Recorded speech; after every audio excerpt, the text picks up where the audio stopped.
sebenarnya kalau diturut-turut nih nggak ada tujuan spesifik ketika masuk Azhar, tapi kemudian ketika masuk Azhar ternyata terbukakan matanya oleh referensi-referensi yang begitu banyaknya, karena emang sejatinya dari diri Zanul itu emang suka nulis gitu ya, suka nyari referensi, suka baca kayak gitu, dan pada akhirnya rasa kesukaan itu mengantarkan kepada rasa ketertantangan selanjutnya. Orang yang seperti apa sih yang tepat untuk masuk ke Azhar itu, kayak biar nggak zonk dulu kayak.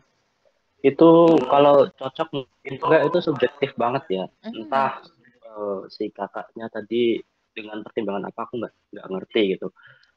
Cuman aku kira background apapun tetap cocok sih, asalkan apa ya, asalkan tahu tentunya kalau ke Azhar, kalau emang tujuannya ke Azhar ya ulum-ulum syariah itu udah familiar lah di telinga. Kalau udah tahu basicnya malah lebih baik gitu. Soalnya kan di Azhar yang kebanyakan ditujukan ulum syariahnya, jadi paling enggak basicnya udah dapat. Terus setelah itu tinggal kembali ke dirinya masing-masing gitu, kembali ke semangat belajarnya, mau nyari apanya di sini gitu. Soalnya kan sistem kuliah nggak terlalu ketat-ketat banget tuh kalau kita lihat. Jadi ya tergantung dianya mau kemana. Pokoknya di sini tuh bebas, kalian mau explore kemana aja. Makanya saya tadi cerita bisa kemana aja kan, bisa organisasi, komunitas, segala macam. Karena di sini emang bebas gitu. Jadi asal basicnya untuk ulum syar'i, ilmu agamanya dapat, saya kira di sini tinggal semangatnya aja sih, sama tahu mau kemana gitu. Biar nggak tersesat juga gitu. Oke, like that. Boleh nggak kalau aku rinci satu-satu? Mungkin dari kan katanya subjektif ya, mungkin kita kupas dari segi keobjektifannya. I mean kayak mungkin pertama kalau dari segi material atau materi pemahaman itu syariah. Kalau punya pemahaman syariah di awal lebih bagus, maksudnya bagus kalau di sana karena Azhar lebih ke syariah. Lalu kemudian yang kedua nih, coba aku nanya finansial. Apakah di sana cocok dengan semua cocok dengan finansial yang seperti apa? Apakah bisa financially independent atau bagaimana beasiswa di sana atau ininya? Oke. Untuk finansial sendiri enggak, maksudnya kalau dibandingin sama Indo enggak berat sih menurutku. Walaupun aku juga enggak pernah kan ngerasain gimana living cost kalau kuliah di Indo. Tapi kalau di sini tuh kita tinggal bareng-bareng, otomatis biaya hidup juga enggak mahal-mahal banget. Kita iuran rumah itu sekitar ya 500 sampai 600 le lah, apa pon Mesir gitu. Sekarang kan kurs Mesir lagi anjlok banget, jadi 1 juta itu bisa dapat 1.500 pon gitu. Next. Anggaplah sama lah, anggaplah 1 juta dapat 1.000 gitu. Anggaplah ini karena kurs soalnya susah gitu. Anggaplah 1 juta dapat 1.000. Misalkan value-nya naik turun gitu. Anggaplah gitu. Biaya hidup 600 gitu. 600 buat rumah. Mungkin kalau mau buat makan, katakanlah buatlah 800 gitu. Terus kuliahnya itu nggak bayar per semester gitu. Kita bayar itu di awal doang. Maksudnya di awal tuh nanti per tahun, per tingkat, naik tingkat 1 ke tingkat 2, tingkat 2 ke tingkat 3, itu paling bayar 515 sekian lah. Biar buatlah 520 itu udah itu udah lebih murah ya dari biaya makan. Pasti iya lebih murah, makanya itu murah banget, kuliahnya tuh murah banget. Terus biaya buat visa, kita dapat visa setahun, per tahun nanti kita buat baru gitu. Buat visa setahun paling kalau kita mau cepet 1 juta udah cukup tahun. Jadi kalau saya sendiri paling 1 bulan tuh habisnya 1.500.000 itu udah nggak ngepas banget juga nggak lebih banget sih menurut aku. 1.500.000. Oh, like Kayaknya that. lebih itu sih, lebih hemat sih. Lebih hemat ya. Aku Dan ngerasa. kalau Ya. soal beasiswa itu banyak banget sih di sini beasiswa. Kalau emang dari Indo udah dapat kuota beasiswa, kan biasanya Al Azhar ngasih beasiswa yang nanggung sampai perjalanan segala macam gitu loh, yang beasiswa full banget gitu.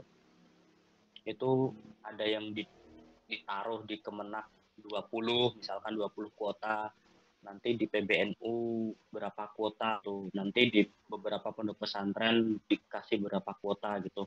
Itu ada kalau dari Indo. Kalau nggak dapat yang dari Indo, nanti di sini juga bisa nyari gitu.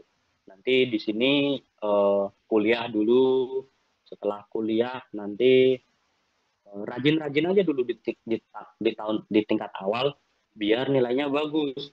Kalau nilainya bagus nanti naik tingkatnya bisa ngajuin beasiswa ke lembaga-lembaga, misal ada Al Azhar sendiri, nanti ada Baitul Zakat dari Kuwait, ada lembaga zakat dari Kuwait, terus ada Majelis A'la, dan sekarang juga kayaknya ada banyak sih, kemarin saya kayak informasi-informasinya juga banyak. Jadi jangan berkecil hati, maksudnya bisa kesini aja dulu kalau emang ada, maksudnya orang tua masih mampu gitu. Dan kalau mau beasiswa rajin-rajin aja buat biar nilainya bagus gitu aja sih.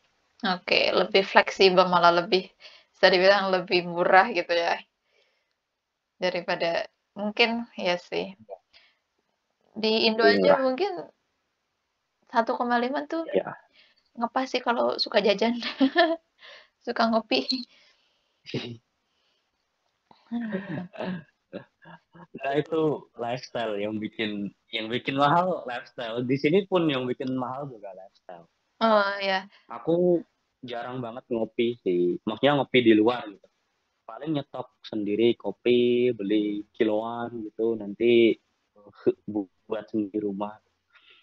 Paling kalau ngopi di luar bukan ngopi-ngopi yang fancy itu ya, maksudnya ngopi bener mm-mm. nyari kafeinnya, bukan nyari Instagramnya gitu. Kayak tadi ada jam kos keluar ngopi gitu, paling habis 10.000 gitu segelas gitu, udah balik ke kampus lagi. I like that. Kalau di sini mah udah susah nyari yang biasa. Kalau tipikal mahasiswa sini itu sukanya nugas di kafe. Nanti kalau di kamar nggak bisa, soalnya ada kasur. Kasur itu gravitasinya tinggi. Kalau di sana berlaku juga Astaga. nggak? Di sana berlaku juga nggak kayak? Bagi Mm-mm. ya, ya tentunya berlaku, apalagi musim dingin kan. Musim dingin itu lebih lebih lebih gravitasinya lebih lebih gede. Mm-mm.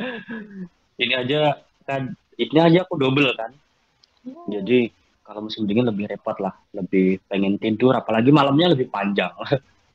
Tapi menurutku itu nggak jadi hambatan sih, maksudnya kalau kalau emang niat gitu, niat ya mau belajar ya belajar aja.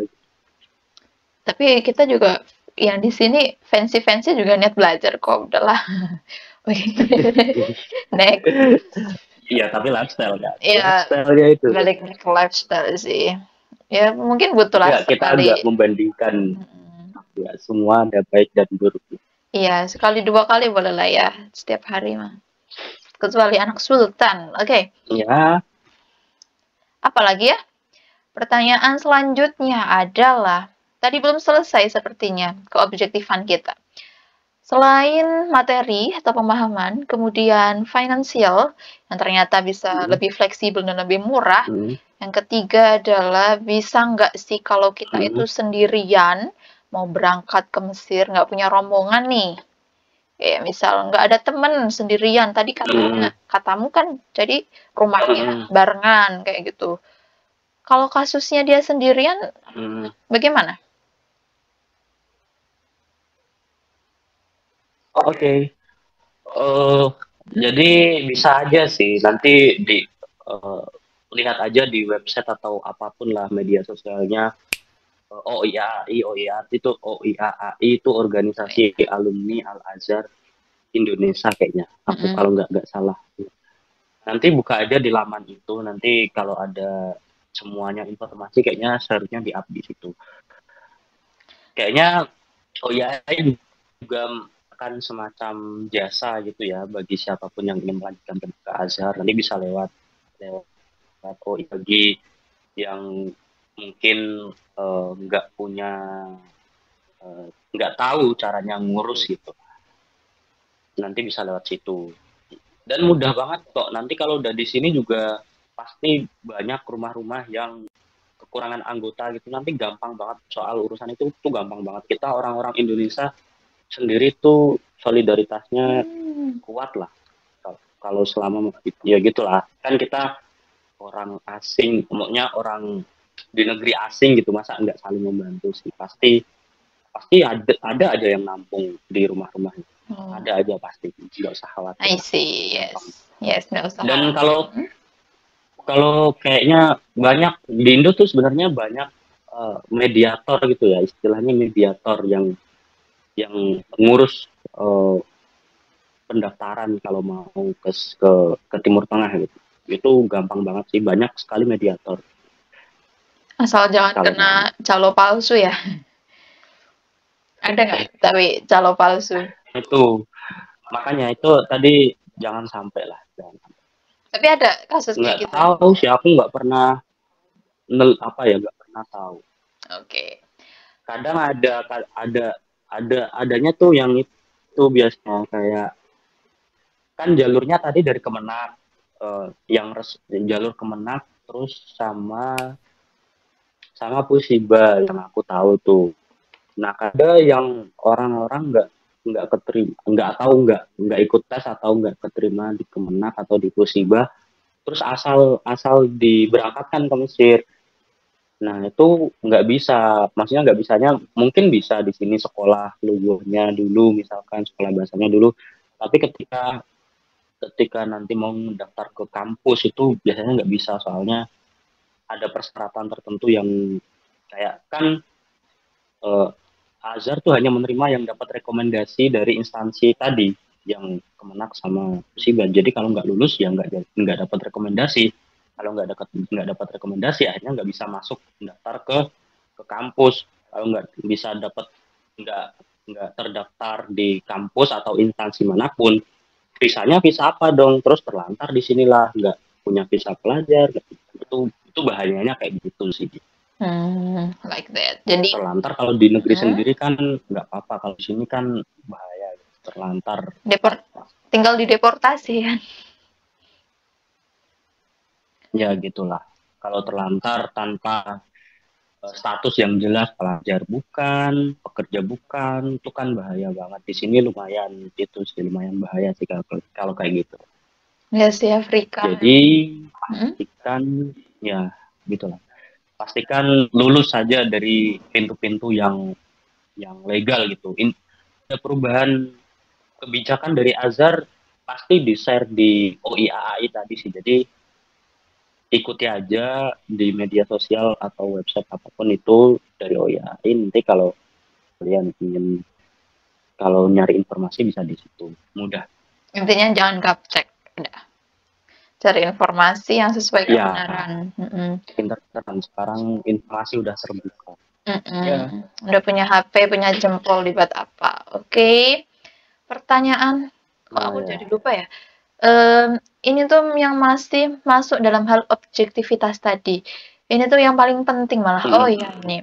Apakah orang yang punya cita-cita atau idealisme, oh aku mau berangkat ke Azhari, mau berangkat ke Mesir, mau menjadi al-alim, Hmm. al-alamah, mau menjadi ustazah, apakah itu Hmm. sesuai atau emang benar-benar ya jalannya ini yang paling benar atau better di Indo deh atau gimana? Hmm.